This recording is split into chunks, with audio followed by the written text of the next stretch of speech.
Some people continue to live according to their ancient ways, which date back thousands of years. These people are known as indigenous people, and their distinctive ways of life are under threat everywhere in the world. Many have endured centuries of persecution at the hands of colonists and industrialists, but some have even managed to hold onto their traditional ways of life, which appears to be a threat to the total westernization of this world. Here are 10 of the most endangered tribes in the world. Number 10. Even though anything involving skeletons is a little unsettling, the name the Chimbu skeleton tribe does sound a little scary. However, as we've already learned, many indigenous people have had their names forced upon them by outsiders, and oftentimes those names are misguided, so we need to do some more research. The Chimbu tribe of Papua New Guinea wears amazing black and white body paint, dances, and makes themselves appear like skeletons. Originally, this would have been part of the way the Chimbus psychologically intimidated their enemies and may have also been a way for the people to try and harness a supernatural force. The customs of this tribe are largely unknown outside of their own circles, and much of their history and culture has been eroded since they were first encountered by Westerners in 1934.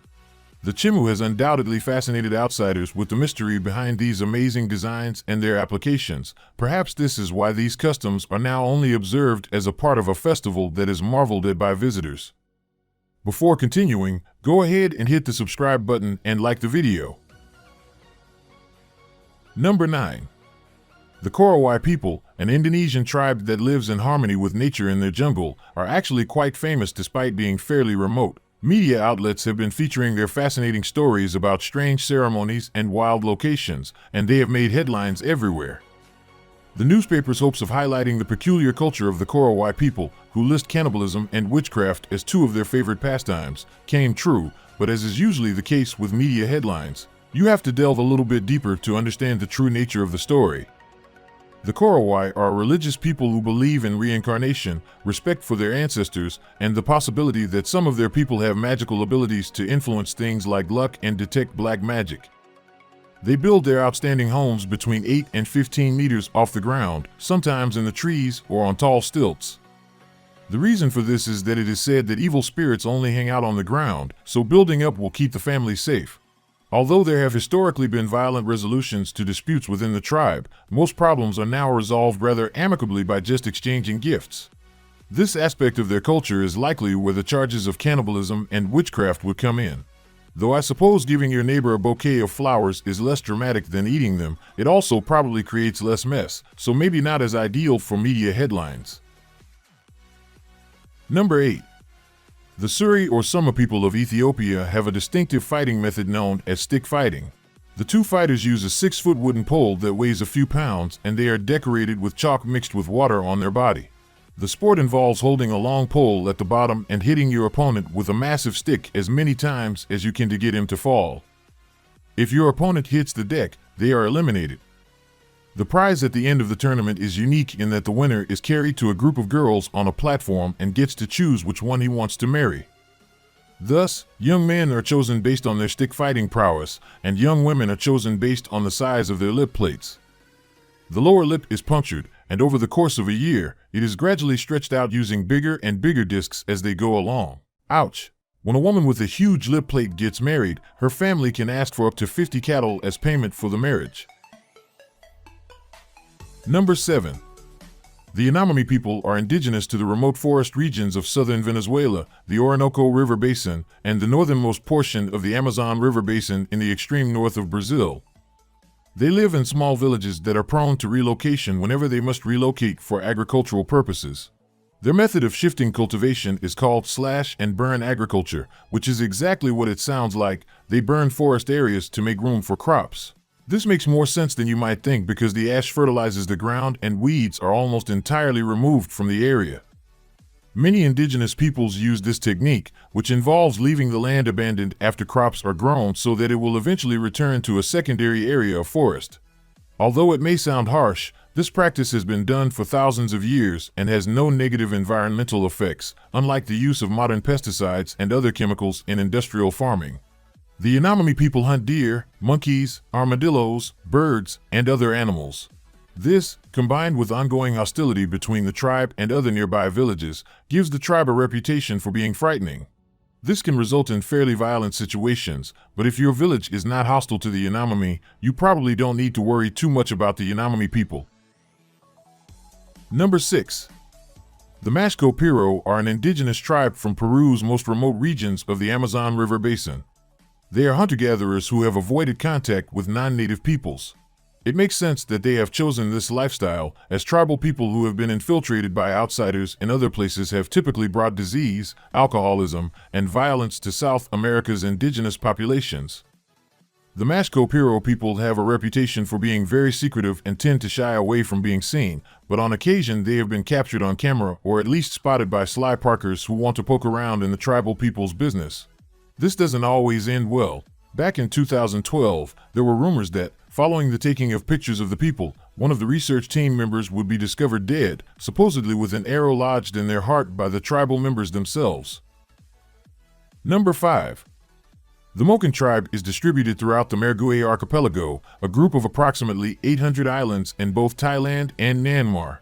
These people lead semi-nomadic lives as hunters and gatherers, with a focus on the sea. As with all of the world's natural resources, the seas are threatened by pollution and overfishing, which puts pressure on the people's traditional way of life. These extraordinary people have also developed an amazing ability to see underwater, which is much more effective than for most other people because human vision is typically fairly blurry underwater. However, a study comparing the children's underwater vision to that of European children revealed that the Moken's underwater vision was twice as good as the other children's. The study also demonstrated that European children could be trained to enhance their own underwater vision by using them as frequently as the Moken children. Number 4. The Iorio people live in the Gran Chaco region of Paraguay and Bolivia. Originally, they were nomadic hunters and gatherers, but missionaries largely drove them out of their way of life in the 20th century. Today, the remaining tribe members are largely sedentary in villages, though a small number of them were not contacted and are now at risk of large-scale deforestation and territory loss. There are laws in place to protect indigenous people from outside contact, and these laws are meant to help prevent diseases from spreading among the tribe members because they lack the resistance. Many illnesses have proven to be devastating to these kinds of communities, and if they are infected, this is probably one of the most scary things, really. There are plenty of stories about the practices of remote tribes, but most of them are based on hearsay and gossip, so if you all want that kind of thing, you can go look it up. Otherwise, we're just as guilty of spreading lies for the sake of being sensational, and frankly, it's kind of ignorant. Number 3. The AWA people are an indigenous group that lives deep within the Brazilian Amazon rainforest. They are thought to number around 450 and are among the last hunter-gatherer societies still in existence. Because of their distinctive way of life and close ties to the rainforest, they have managed to preserve their way of life in the face of external threats. The AWA people depend on the rich biodiversity of the Amazon for their survival, and they gather fruits, nuts, and small game. They also have an extremely in-depth knowledge of the flora and fauna of the rainforest, which is essential to their survival. Although the people have shown great resilience, they have faced numerous significant challenges. Land encroachment, illegal logging, and deforestation have threatened not only their territory but also their way of life. Despite efforts by the Brazilian government and international organizations to protect the land and ensure their survival, many of them continue to live in isolation and are constantly in danger from outsiders.